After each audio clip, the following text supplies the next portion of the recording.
Hello दोस्तों। लो फिर आ गए हम एक नए कहानी के साथ।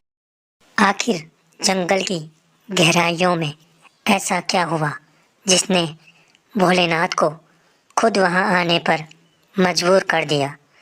जानिए इस रहस्यमय कहानी में। चलिए शुरुआत करते हैं इस अद्भुत कहानी की। बहुत समय पहले की बात है। हिमालय के घने जंगल में एक चुड़ैल रहती थी जिसे तिज्जा कहा जाता था। तिज्जा न केवल भयानक दिखती थी बल्कि उसने अपने तंत्र मंत्र की शक्ति से जंगल और आसपास के गांवों में आतंक मचा रखा था। वह लोगों को डराती थी।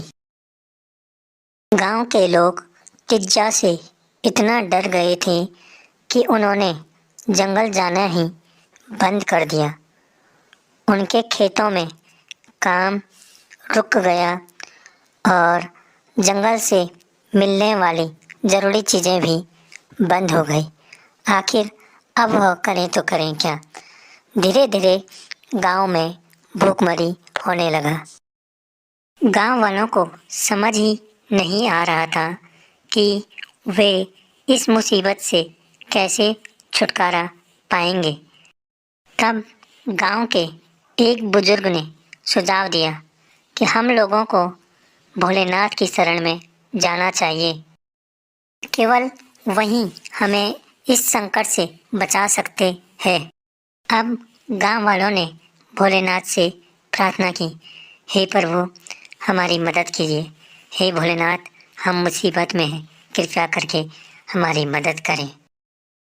उनकी भक्ति को देखकर और उनकी भक्ति से खुश होकर भोलेनाथ वहाँ पर प्रकट होते हैं।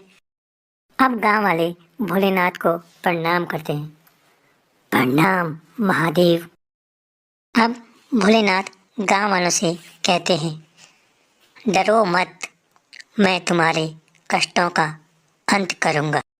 अब भोलेनाथ जंगल की ओर चल पड़ते हैं। जंगल में पहुँचते ही उन्होंने देखा कि वहाँ का वातावरण बेहद भयानक था। हर जगह से डरावनी चीखें गूंज रही थी।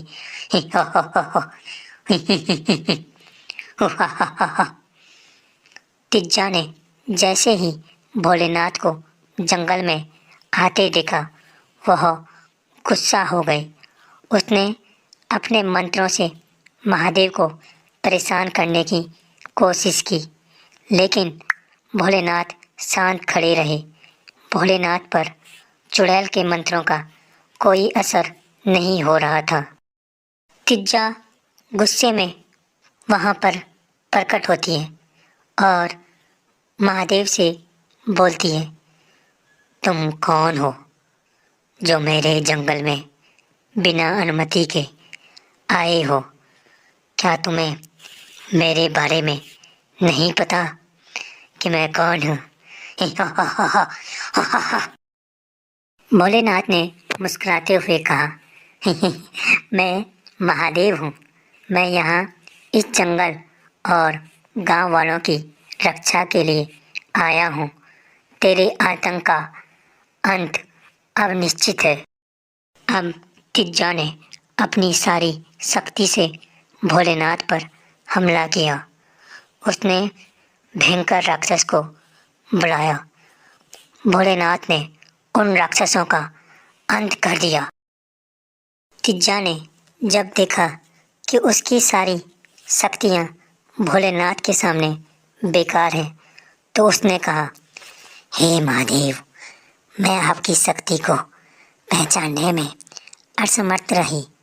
मुझे क्षमा कीजिए। मेरे अंदर का अहंकार ही मेरी सबसे बड़ी कमजोरी है।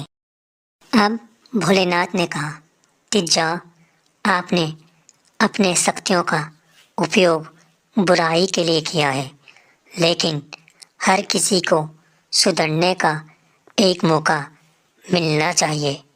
यदि तुम अपने कुकर्मों का प्रायश्चित करोगे तथा इस जंगल के प्राणियों और गांव वालों की सेवा करोगी तो मैं तुम्हें क्षमा कर दूंगा।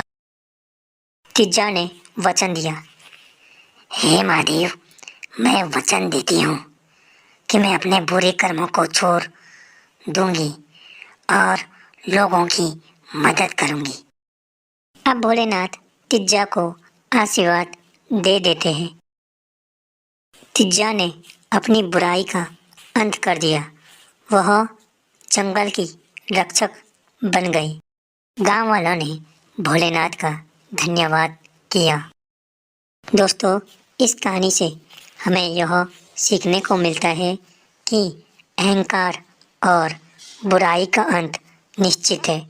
जो शक्ति हमें मिली है उसका उपयोग दूसरों की भलाई के लिए करना चाहिए। सच्चे मार्ग पर चलने से हर व्यक्ति अपना जीवन बदल सकता है। दोस्तों, अगर आपको यह वीडियो अच्छा लगा हो तो लाइक कीजिए और हाँ, अगर आप चैनल पे नए हो तो चैनल को सब्सक्राइब कीजिए। मिलते हैं दोस्तों आपको ऐसे ही अमेजिंग कहानियों के साथ। तब तक के लिए धन्यवाद दोस्तों।